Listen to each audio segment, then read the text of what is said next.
Hello everybody, thanks for coming today. I hope you're all doing well and enjoyed your lunch. I always find that the post-lunch crowd is a little bit sleepy, but I'm pretty sure that we can help to wake you up again with our talk on the extremely riveting subject of GDPR. I know we all love that. Just by way of introduction briefly, my name is Dr. Erin Taylor and this is Gawain Lynch. And we run a research consultancy specialising in qualitative research in the areas of finance and technology. And that includes looking at what end users are up to, but also what teams do to provide products to end users. And as part of that, we like to look broadly at the landscape and the context in which people are operating. And that is why we end up looking at things like GDPR, which may seem to not have much to do with users, but in fact it does. So could I just get perhaps a show of hands? Who among you was actually involved in the preparation for the lead up to GDPR in May when it came into effect? Anybody? Excellent, great. And of those people, which of you feel that your company was fully compliant by the 25th of May? Anybody? Oh, brave person, excellent. Good to see that there are some.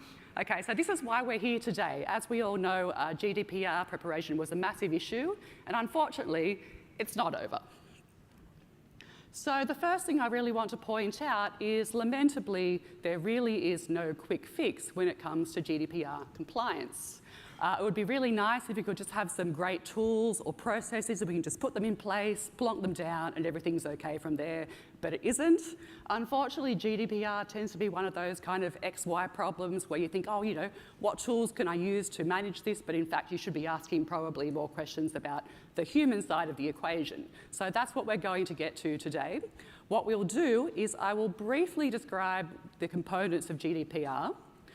Then I'll pass over to Gawain, who will talk a bit about the technical aspects, what Symfony have been up to, and also present one of our case studies. Because what we did to prepare for this talk was we did a few projects and some interviews with other companies to see how they had gone about implementation and the different range of problems that they faced. Okay, so GDPR in a nutshell. The General Data Protection Regulation is an EU regulation that is binding in all member states. It was built on a previous directive that came out in 1995. Now, an important point to note is that whereas the previous directive was foundational to GDPR, it was in no means as important because in the EU, a directive only lays down rules for what member states should do, whereas a regulation is legally binding. And this is one reason why the GDPR is so important. So as we know, it came into effect in May after a couple of years of lead up in which we were all supposed to be preparing, but many of us weren't. And it covers rules about how personal data can be shared and managed and so on. And the idea is it gives power back to people and makes organisations responsible for data safety and data management. And of course, it's been a very big deal for companies because the penalties involved of not complying are actually very high. And one thing some people don't realise is that although it's an EU regulation, it actually has global effects. It not only applies to all companies operating within the EU, but to any company globally that handles the data of EU residents. So it could be, you know, an American company, an Australian company, some organisation in Azerbaijan that has EU data. Everybody falls under this regulation. And so there is a lot of impetus around the world to try to get it right.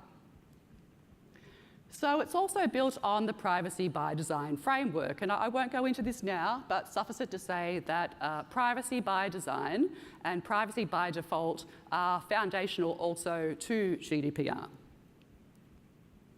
And these are the 7 principles that come under GDPR. And they govern everything from thinking about how organisations should go about presenting information to consumers, such as in privacy policies, for example, or through pop-up boxes. They lay down rules for getting consent for consumers, not just as a one-off, but for every single use of a consumer's data. So these days, if I interact with a company, they are not supposed to simply present me a dialogue box that says, you know, oh, do you agree to have your data used for this, this, this, this, and this? It's supposed to be broken out. So there are rules for those kinds of things as well. It lays down guidelines for data sharing and management with respect to keeping the minimum amount of data necessary on a consumer, and also rules for sharing, which are very important because they aren't necessarily what you think they are. So certainly we're all aware that we are not supposed to easily share data outside of our organisations, but there are also rules within GDPR for minimising data sharing within a single organisation. So for example, if I'm in the marketing department, I won't necessarily share information with the legal department that they don't need. And so the idea is to minimise the amount of people that have access to information to prevent security leakages and so on. And of course, we shouldn't forget the right to be forgotten that is enshrined in the GDPR as well. Now we can all, as consumers, go to organisations and say, hey, look, I don't want you to store my data anymore, you have to delete it. And that is what they must do, they must comply. So an important distinction to make within the GDPR is that between controllers and processors. So roughly speaking, a controller is an organisation that has responsibility for data collection and management and decides how it will be processed. Whereas a processor is an organisation that processes that data on the behalf of the controller. So for example, think of, you know, storing data in the cloud or something like that. And this is really important because even though it looks nice and simple, in fact, often companies are both controllers and processors simultaneously, and sometimes it's not clear who is what. And it does matter because the controllers and processors have different levels of responsibility for the management of data under GDPR. So come the 25th of May, or in the lead up, everybody was extremely confused as far as I can see. And I don't know how many of you here are on the Symfony Slack channel for GDPR. Anybody? Yep. So that was fun watching the comments rolling through Slack about GDPR and the questions people would ask about how do we prepare for this? What do we have to do? You know, what do we really need to do to be compliant? There was a lot of confusion. And of course, the tendency was to look to others, look to our peers for advice. So for example, I might want to say, oh, look, this company over here, they're doing X, so I'm just going to do X too. One major problem with this, of course, was that so many companies left it up to the last minute to prepare. There weren't too many people to look for, to see what best practices were. And in fact, perhaps looking to other companies would not have helped us because, in fact, we wouldn't know whether other companies were doing it right or not. Nobody knew how GDPR would be enforced. Not even the regulators knew how they were going to enforce the regulation once it came into effect, and they admitted this. And they said to companies, well, look, all you can do is try to follow best practices and document your processes by which you've gone about being GDPR compliant. And that way, if we come knocking on your door to check you out, you can say, look, we thought about this, we had these meetings, we put these systems in place. And they said, well, we're very unlikely to fine you if you can show you've done that, especially for smaller companies. And of course, the problems didn't exist only for organisations, but also for all of us end users who were inundated with a flood of emails around the time of the 25th of May. We had things coming in from all sides. And many companies tried to go out of their way to get our attention so their email wouldn't get lost in the mix. I remember receiving one email with the title, "Dang, not another GDPR email," was trying to make it a bit of a joke so you pay attention. And this was actually a big issue for companies because some companies really wanted to get their emails to consumers so those consumers could say, I do consent for you to keep my data. And so it was important for them that those emails be noticed. Other companies who weren't seeking consent but who were simply decided to inform consumers about their privacy policies weren't so worried. In fact, one company said to us, oh, actually, we think it's probably good that consumers didn't see our email among that inundation because it meant they couldn't opt out. It didn't occur to them to opt out. So it went both ways. And what was really interesting to see was the different decisions that organisations made as to what level of consent they would look for. So some did the full-on GDPR compliant option of asking for consent for each use of data. So you would log in and say, yes, I consent to this, but I don't consent to that, etc. Some companies just sent that email with that one tick box, so you would consent to whatever. Others, usually companies that were very late to get to GDPR implementation, just sent out these emails with the privacy policies. And quite some companies actually avoided the issue by doing things like deleting data from their databases so they wouldn't have to go and try to ask consumers what they were up to.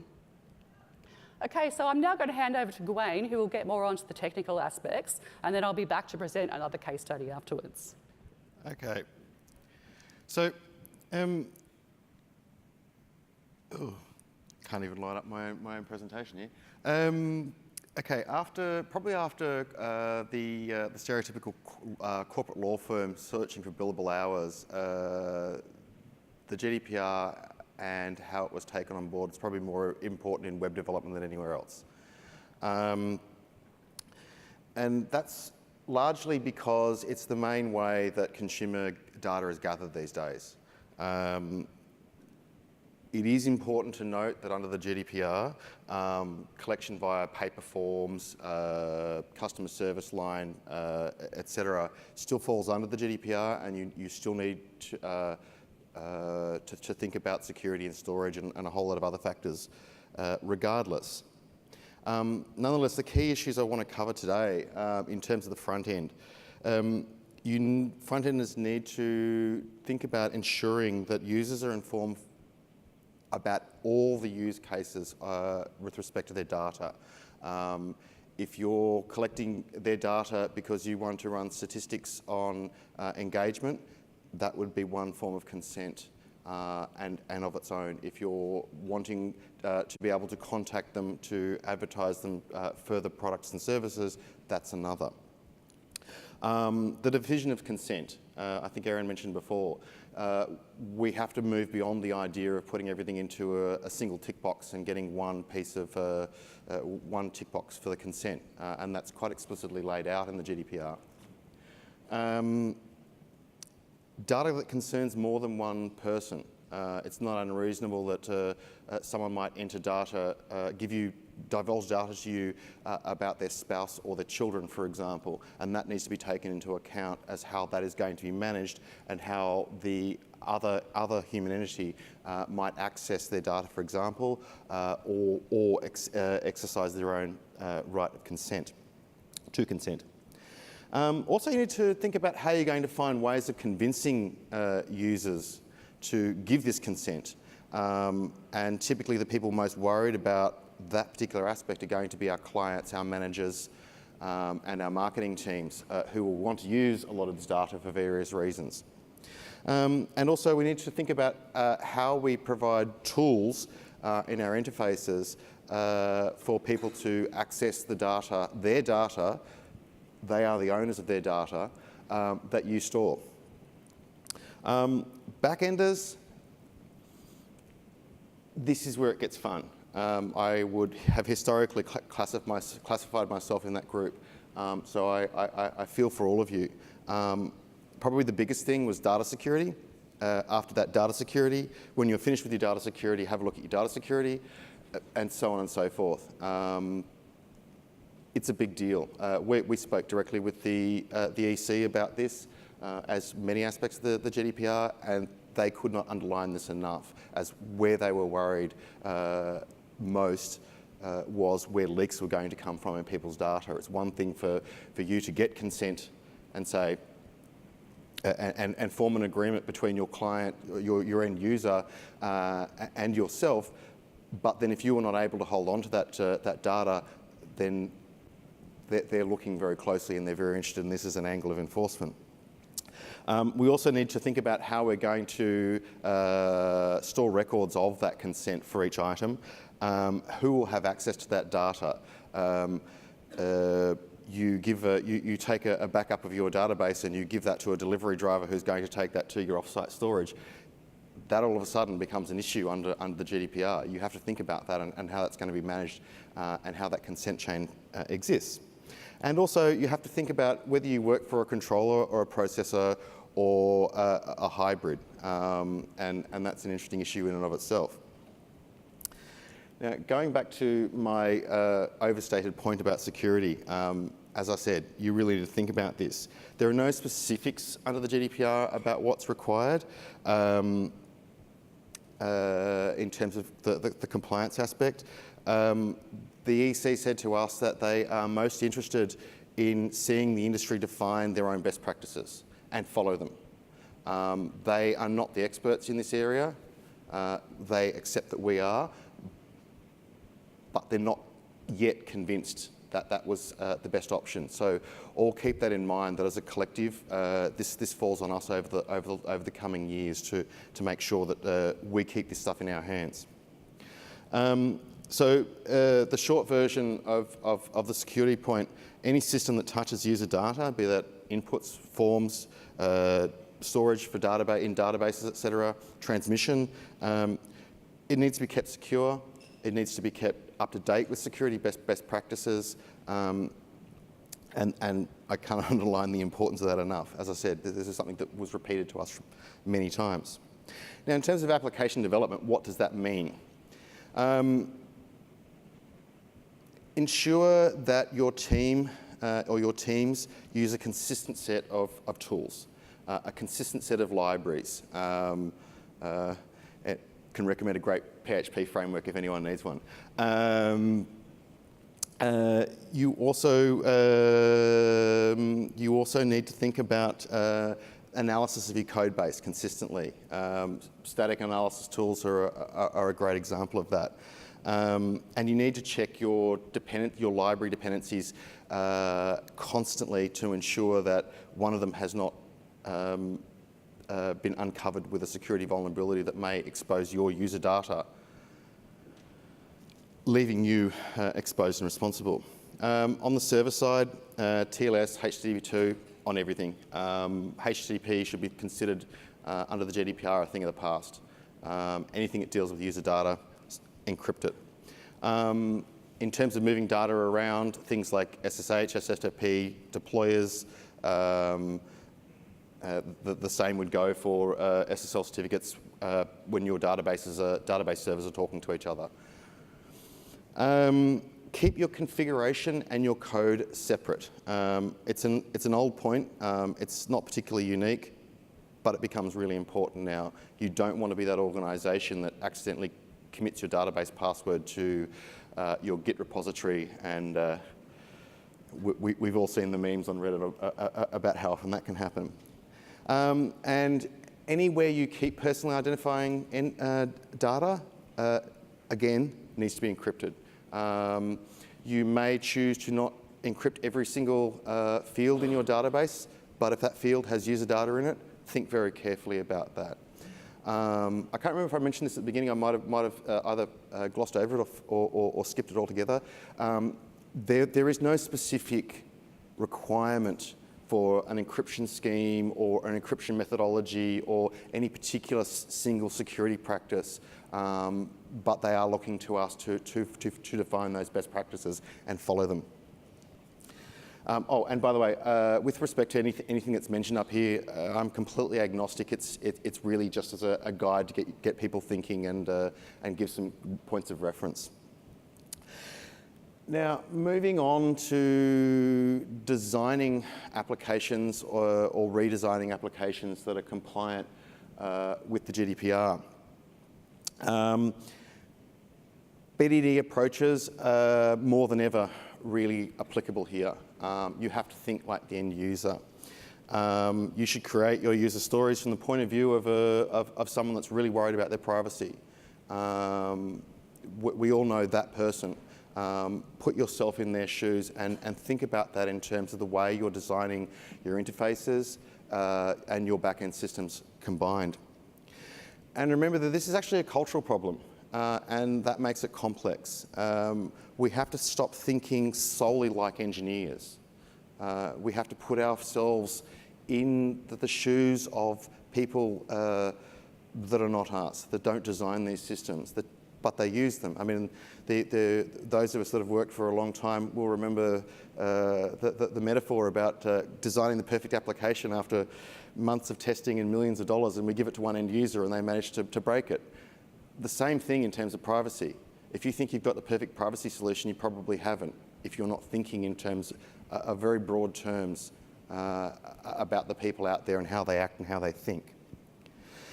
So with respect to doing it for real, your design element should clearly inform all of your users about your intentions when they're collecting data, and be as specific as you can. Also, the length of time that you're going to store data is actually a requirement to inform people, and the types of data you are collecting, and whether or not you're allowing third parties to portions or entireties of that data, entire sections of that data. And also, I think I mentioned earlier, how users can access their data, because they own it, that you're storing. Erin touched on earlier the consent form thing. It must be off by default. That's very explicit also under the GDPR. And it's pure guesswork, but from the conversations we had, I do get a feeling this is one of the areas that they would be very interested in the future to look at how they modify either the way the regulation is implemented or enforced. Now, to start our development of this talk, we sat down with Nicholas Grekas from Symfony, who I'm sure you all know, and had a conversation about how Symfony themselves implemented the GDPR internally. And Nicholas did say that preparing Symfony for the GDPR was fraught with a lot of issues, a lot of team conversations, a lot of management conversations, and a lot of conversations with the legal team. They saw it largely as a positive development. And the key takeaway I had from that conversation with Nick was that he felt that for us as developers, it gave us a sense of clarity and often relief in terms of the things we can be asked to do, which I'm sure we've all got horror stories, a la, hey, you develop software, can you develop me a Facebook kind of thing? While not that example specifically, we've all had those ridiculous requests to do things with users' information that we don't feel comfortable with. We've now got an entire legal framework to respond to our clients, our management, and our marketing teams with. The second thing we looked at was the Symfony Diversity Initiative. I was having a conversation, with Lucas, who's leading this project, and we were talking about the code of conduct and how we might then, when that code of conduct has been violated, blacklist someone. It's fair enough. If you've done something wrong, take the punishment kind of approach. But the problem we immediately saw was as we understood the GDPR at that point in time, we need to gather data from someone to say, okay, well, they've done wrong, they can't come to the next conference. But that's their data, that's information about them. So we need to get consent. And are you going to give consent to be labelled as a bad person?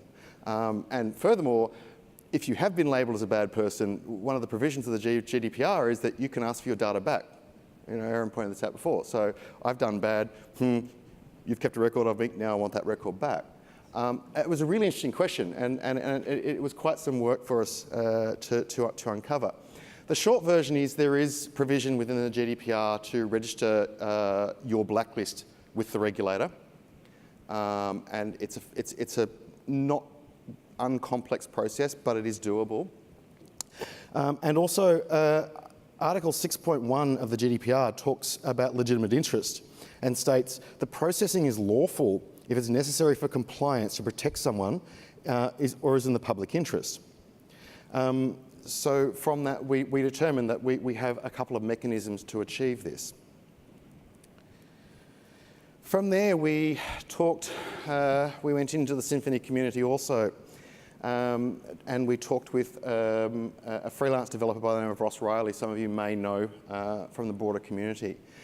He was doing a lot of work for a large automotive manufacturer here in Europe, and gave us some particularly interesting examples of how difficult this can be to adapt in a technical sense.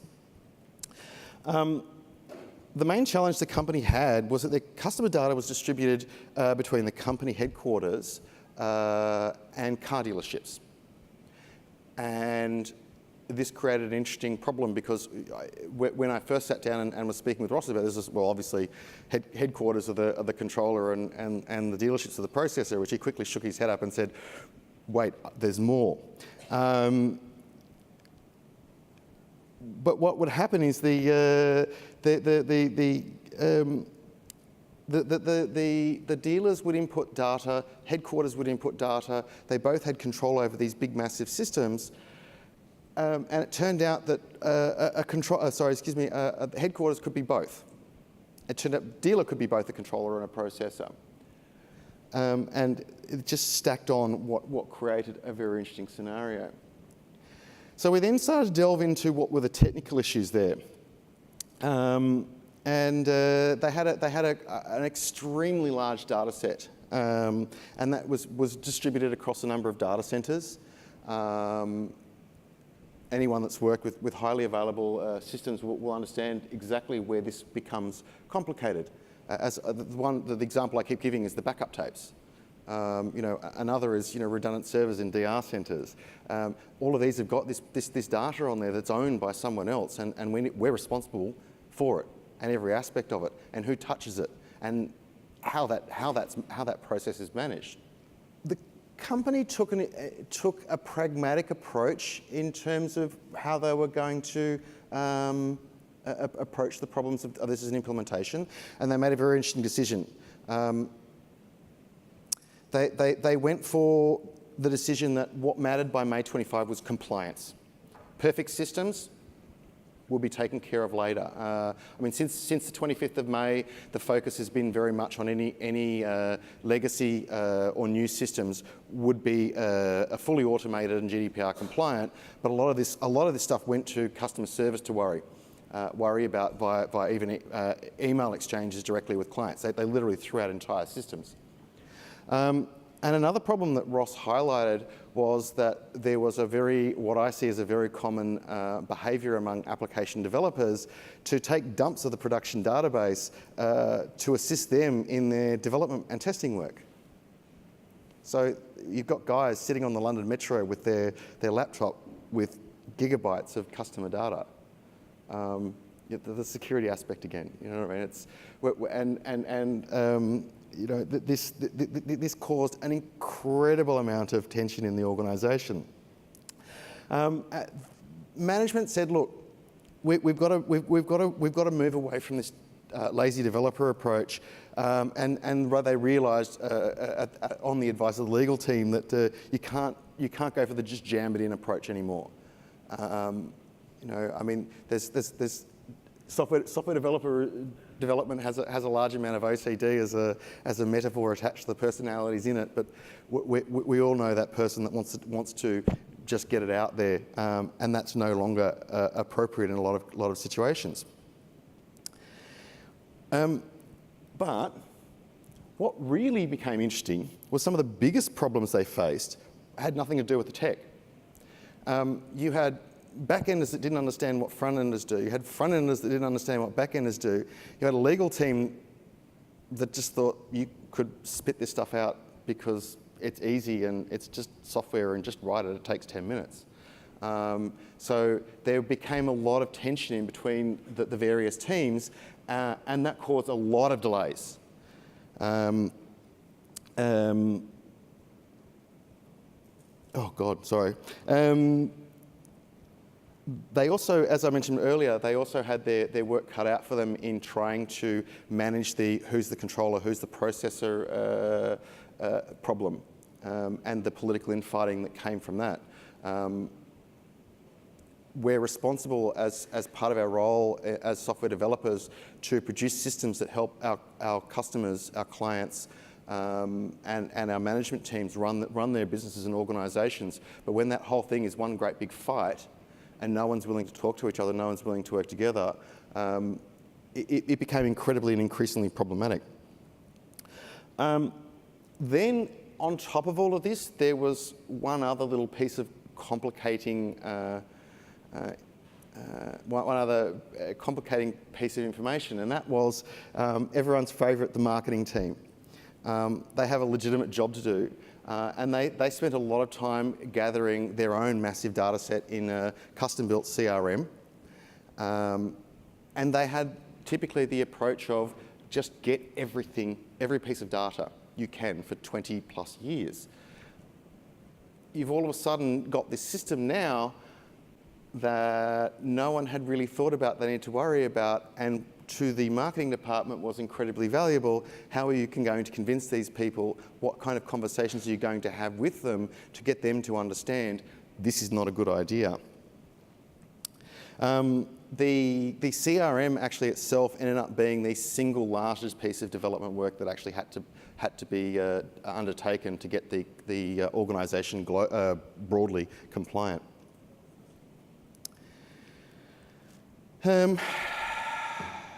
Did they make it? They did. 25 May rolled around and they were quite happy, their legal team was quite happy, they had achieved compliance. They incurred quite a bit of additional processing costs in terms of their operation initially, because they were quite happy to temporarily expand things like customer service areas to take phone calls, emails, and deal with this. But their applications, their public-facing applications and their management of their data, as far as they were concerned, was in line. The key to all of this, someone was smart enough to realise that you've got effectively 3 different teams, all with very different points of view on how to do things. You know, and I'm sure this is not uncommon. You know, I've had a lot of trouble communicating to front-end developers over the years why I would take a certain approach in terms of developing something in the back end, and they would just look at me and go, "Yeah, but that's not pretty enough." You know, you just have to work together, and that's a key aspect of all of this. And we have to accept that. We have to accept that the legal team knows what they're talking about in terms of the law. We know what we're talking about in terms of the data management and security, and the front-enders are probably the best people to talk to when it comes to dealing with the user interface. Not probably, they are the best people to talk to when it comes to how the user interfaces are done. And we need to put our own egos aside, and that was key for them in getting that across the line. Erin. Thank you. Thank you very much, Gawain. Okay, so I'm going to quickly present another case study which has some similarities but also some nice differences to illustrate. So we spoke with the head of user research at Schibsted Media Group, Kathleen Asjes, and this is a really great case study because for Schibsted, getting user consent was extra important because more than half of their revenue comes from targeted advertising. So if they cannot get user consent, they cannot make enough money and make enough profit. So it was a major issue. They actually started preparing in a small way 2 years before the due date of the 25th of May, but they didn't really start working on it fully until January this year. So they had their work cut out for them to get moving. And really, they had to put a lot of work in to answer this question: how can we actually convince consumers to give us their data and use it? And the decision they made, and they were very lucky to be able to do this, was they said, well, we're just going to do it our way. We're going to take control. We're going to decide what kind of compliance we're going to go for. We're going to do it, and we're not going to be distracted by third parties. So unlike in the previous case study where there was a lot of contention between the headquarters and the dealerships, Schibsted were able to take this stance, and it helped them enormously. In fact, they would actually refuse to work with companies that they were not cooperating in the way that they felt was viable. And one of those companies was Google. Schibsted ended up refusing to work with Google's advertising system because Google wanted media outlets to take responsibility for the gathering of consent and the legal responsibility for what happened with data after Google already had it and were using it. So this is a kind of a processor and controller dispute.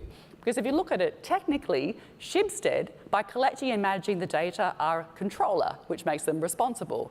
However, Google aren't exactly just a processor. They also become a controller in that situation. So they had this standoff, and Schibsted decided it was too much legal and financial responsibility to keep working on this. So they moved onwards. The other advantage that Schibsted had was a lot of internal cooperation. So once January came around, they decided that they really must put 80% of all their resources into working on GDPR because it was that important. So they gave all their staff training about what GDPR was to help with alignment. They chose one lead to be in charge of GDPR implementation for consistency. They had 7 or 8 task force working on GDPR implementation, and they really used research extensively to figure out what they had to do and to convince everyone else in their teams up to CEO level that certain things absolutely had to be done for them to survive GDPR implementation. This is an example of some of the kinds of research they did. They did user research, they did interviews, they did A/B testing, they did surveys, all kinds of stuff. And they did it in all different locations, so going out into train stations and shopping centres, recruiting people through Facebook to do online interviews, and bringing people into the lab to do tests that would in some way emulate a real-world situation. And this was really a research marathon. They ran research every week from January through to May, iterating each time to get this across the line. And they used a lot of mock-ups of like pop-up doc boxes, dialog boxes. They could go and show users to get reactions and then reiterate that design process. And they actually had some pretty interesting insights and a fairly interesting process to understand what users were thinking and what they were doing. So initially, they were really scared because when they went to ask users, do you consent for us to use and store your data and use it for advertising purposes, a large amount of people said, no, I do not. And this was, a major catastrophe. However, they quickly found that when they went back and asked more nuanced questions, they got different answers. So some people who initially said no would say, oh no, but I don't mind you using it for X or for Y. So they would then get a yes out of them. However, other people who initially said, oh yeah, I don't care, you can use my data for whatever you want, I want you to improve your products, said, oh yeah, but I don't actually want you to use it for that targeted advertising because I don't like it when those ads follow me around. So you can see it was quite complex for them to try to figure out what solutions would actually work at the end of the day. And an important point was to note the difference between what people do and what people say they do, which is often really not the same thing at all. And this is something in anthropology that we pay a lot of attention to. In anthropology, there are concepts called ideal norms and actual norms. And ideal norms are things we all say we should do. So for example, you should hold the door for someone who's carrying a bag to be polite. And then there are things we actually do. So for example, we might be busy and just be wandering around and not noticing what's going on around us. So we don't fulfill those actual norms. So it's important to use a methodology that gets to this answer of looking at, okay, this is what people talk about, but in practice, this is what actually happens. And this is an example of the kind of solutions they came up with. So here they have, this is one of their Norwegian newspapers, and there's a dialogue box saying, your data, your choices, we do this with your data, we hope that's okay. And users can either click, I understand and continue, or they can click show me more, and that takes them to a page with more information and the option to actually go into their profiles and choose for themselves what they want their data to be used for. But this is actually an example of an opt-out approach and not an opt-in approach. So rather than asking people upfront, can we do this, people have the choice to enter and then opt out of the process. Okay, and so another thing that Kathleen said to us, this really is just the beginning. So one day she was speaking with her manager and showing him her roadmap, and he said, why does this stop at the 25th of May? You do realise it goes beyond this. And she said, oh, well, I just can't think beyond there. So, but there's this idea that it really is, it's just the beginning. And so the kinds of research they're planning to do, she says, fall very much into these two main categories, which is issues around how you do gain conformed consent and to what extent does, for example, being transparent with users actually help them feel more comfortable and trust you and therefore give consent. And issues around targeted advertising with respect to how people respond to targeted ads and how that might affect their decision to give consent or not. And so what has happened since the 25th of May? Well, in the political landscape and legal landscape, things started happening straight away.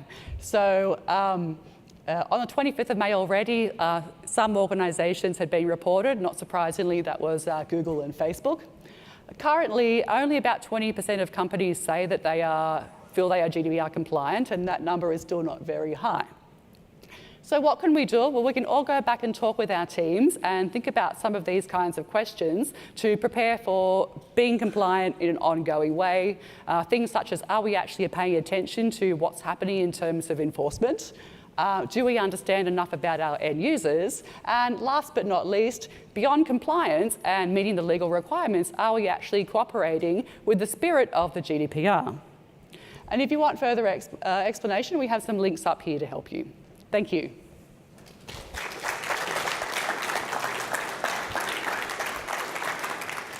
Now, does anyone have questions they'd like to ask in the remaining few minutes we've got? I did that good a job? No. This one is here. Oh, sorry. Yep.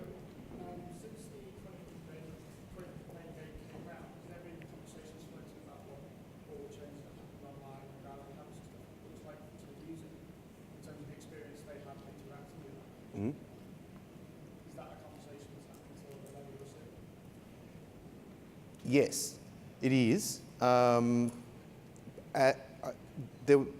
Sorry. It comes under part of what I was saying, especially with reflect. Sorry. Apologies. The question asked was around. Is the dialogue about the user interaction happening at the level that Erin and I have been having the conversation at with the EC? The short version is yes, it is. However, what I was going to highlight is that, as with the security point that I was overemphasising, they are looking to us to initially to implement and be the best practice source. That's really bad English, sorry. But yes, the conversation is happening. But they're looking to industry initially. A hint that was dropped in my ear very early on was they're going to wait a year before even thinking too much about what's going to evolve. This is very complex. They know that the EC themselves know that. So it's going to take time and years to evolve as to what that dialogue is going to mean. But if we take the lead now, and if we're looking at how we best do this while respecting a user's right to privacy, then the conversation will stay amongst us, and they will listen to the input that we've got to give, I believe.